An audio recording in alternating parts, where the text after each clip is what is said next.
बहुत बहुत शुक्रिया आप सभी का ज्वाइन करने के लिए। मैं आसिफ रशीद आपके साथ। सरकारी मुलाजमीन को कुछ ही दिन बचे हैं, वो तमाम मुलाजमीन जिन्होंने अभी तक अपनी जो एनुअल प्रॉपर्टी रिटर्न्स हैं या जो डिटेल्स हैं इस हवाले से वो अभी तक जमा नहीं करवाई हैं, और इंतज़ामिया के बार बार सर्कुलर्स, बार बार ऑर्डर्स जारी होने के बावजूद भी जो एनुअल प्रॉपर्टी रिटर्न है, APR है, वो ना कराने को लेकर अब कार्रवाई भी होगी। दो तरह की परेशानियां होने वाली हैं। खबर बताने का मकसद सिर्फ ये कि आप लोग अवेयर हो जाएं, क्योंकि आज 27 जनवरी हो गई है, तो सिर्फ 28, 29, 30 और 31 का वक्त आपके पास है। 31 भी नहीं बचेगा, 30 रात 12 बजे के बाद आपके लिए मुसीबतें बढ़ेंगी। सरकार के नोटिस में ये बात आई कि एनुअल प्रॉपर्टी रिटर्न के हमने कई बार ऑर्डर्स जारी किए, यानी इंतज़ामिया कह रही है, और उसके बावजूद भी मुलाजमीन संजीदा इस पर नज़र नहीं आए। आपको याद होगा कि फिर सख्त कार्रवाई कैसे होती है, जैसे अटेंडेंस को लेकर हुई थी। अब फटाफट से मैं पहले आपके सामने अपडेट रखूँ। एक सर्कुलर जारी किया गया जुमेरात को इंतज़ामिया की जानिब से, और वो है जो एनुअल प्रॉपर्टी रिटर्न्स जो है उसकी आखिरी तारीख, चूँकि हम सब जानते हैं 31 जनवरी है, और एक पोर्टल है PRS नाम से जो काम करता है, ऑफिशियल वेबसाइट prs.ik.gov.in। इस पर सरकारी मुलाजमीन जाते हैं, अपनी सालाना जो डिटेल्स हैं, एनुअल प्रॉपर्टी रिटर्न्स की जो डिटेल्स हैं वो इस पर वो डाल देते थे। हर साल ये होता है कवायद के मुताबिक, रूल्स एंड रेगुलेशंस के मुताबिक। तो इस बार 31 जनवरी से पहले पहले करना है। गालिबन सितंबर का महीना था, पहला सर्कुलर सामने आया, लेकिन उसके बावजूद अब सरकार मानती है बहुत सारे डिपार्टमेंट्स के मुलाजमीन ने ये काम कर लिया है, लेकिन कई लोग जो शायद अब भी घबरा रहे हैं या किसी तरह की कोई परेशानी है, तकनीकी तौर पर कोई परेशानी शायद ना हो क्योंकि इंतज़ामिया ने पोर्टल रखा है। तो एक सर्कुलर नंबर 52 JKGAD 2022 जो पहले ही ऑलरेडी जारी हुआ था 22 तारीख को दिसंबर के महीने में, उसको कंटिन्यू करते हुए उसी सिलसिले में नया सर्कुलर जारी हुआ है।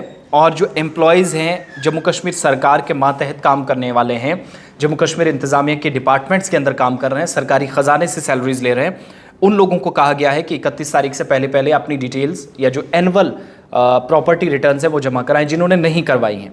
मैक्सिमम लोगों ने करवा दी हैं, लेकिन जो नहीं है उन मुलाजमीन के लिए इंतबाह है। सर्कुलर में ये भी कहा गया है कि बहुत सारे अभी भी, चूँकि 60% से ज़्यादा मुलाजमीन हैं जिन्होंने कर दिया है, लेकिन बहुत सारे मुलाजमीन हैं जिन्होंने प्रॉपर्टी रिटर्न्स जमा नहीं करवाई है, और लास्ट डेट जो 31 जनवरी 2023 है। उसके बाद परेशानी क्या होगी कि आपका पोर्टल बंद हो जाएगा। 31 तारीख के बाद आपका पोर्टल जब बंद हुआ तो आप ऑनलाइन अपनी डिटेल्स नहीं डाल पाएंगे। फिर क्या होगा? वही प्रॉब्लम जो पहले थी कि आपने, बहुत सारे लोगों ने, हमने कई बार खबरें भी बताई, इस चीज़ को हल्के में लिया कि इंतज़ामिया ने जो अटेंडेंस का प्रोसेस है वो कैसे शुरू किया, बायोमेट्रिक मशीन के ज़रिए, वो नहीं हुआ। तो बहुत सारे लोगों ने इस पर अमल नहीं किया। चलता है, ठीक है, जैसे चलने दे रिवायती अंदाज में। बाद में DDOs को ऑर्डर्स गए, और यहाँ तक कि ब्लॉक डेवलपमेंट ऑफिसर्स जो सीनियर KS ऑफिशियल्स भी थे, उनमें से भी सैलरी एक एक दिन की लोगों की कटी, और यहाँ तो पूरे महीने की सैलरी कट जाएगी। तो मुलाजमीन के लिए परेशानी बढ़ सकती है, और तैयार हो जाइएगा। 31 तारीख से पहले पहले अपने एनुअल रिटर्न्स जो हैं वो जमा करवाइएगा। 2022 और 23 का जो एनुअल रिटर्न है वो आपने देनी है। और तमाम जो DDOs हैं, ड्राइंग एंड डिसबर्सिंग ऑफिसर, जो सैलरीज देते हैं मुख्तलिफ डिस्ट्रिक्ट्स के अंदर, उनको कहा गया है कि जिन मुलाजमीन ने आखिरी डेट तक प्रॉपर्टी रिटर्न्स नहीं करवाई हैं या इस्टेब्लिशमेंट्स को लेकर अपनी बात नहीं रखी है, उनके पास जो असासे हैं, जो जायदादें हैं उसको लेकर, तो एडमिनिस्ट्रेटिव डिपार्टमेंट जो है इसमें प्रोग्रेस ये करेगा कि आपकी सैलरी पीछे से रोक दी जाएगी। तो ये एक बड़ी परेशानी बढ़ सकती है।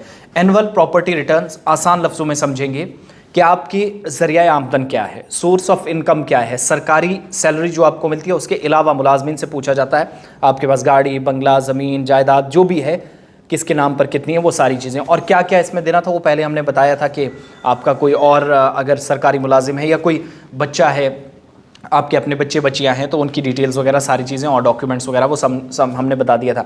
मुलाजमीन करते हैं, हर साल करते हैं। इस बार अगर आपने नहीं किया है, जो मुलाजमीन भाई बहनें जो हमें मुख्तलिफ़ इलाकों से देख रहे हैं, तो वो इस बात के लिए भी तैयार हो जाइएगा कि सैलरी बंद हो जाएगी 31 तारीख के बाद। पोर्टल तो बंद ही होना है, फिर परेशानियाँ बढ़ेंगी और फिर नई मुसीबत खड़ी होगी। लिहाजा जो एनुअल प्रॉपर्टी रिटर्न्स हैं, पिछले साल जो आपके पास अगर 5 करोड़ की आमदनी थी या 5 करोड़ की आपके पास प्रॉपर्टी थी, इस बार कितनी है, वो सारी चीज़ें देखने का एक प्रोसेस रहता है। ये हर स्टेट, हर UT के अंदर, सिर्फ जम्मू कश्मीर में नहीं है। तो वो डेट ख़त्म हो जाएगी, फिर मुसीबत बढ़ सकती है। 31 तारीख से पहले पहले कीजिएगा। और पोर्टल जो है, जो सरकार की तरफ से पहले जारी कर दिया गया है, मैं दोबारा से आप बताता हूँ कि prs.ik.gov.in, इस पर आप डिटेल्स जो हैं वो फौरी तौर पर डालिएगा। कुछ दिन या कुछ घंटे आपके पास बचे हैं जो 100 घंटे से भी कम है, तो परेशानी मुलाजमिन के लिए बढ़ सकती है अगर APR आपने सबमिट लास्ट डेट से पहले नहीं करवाया।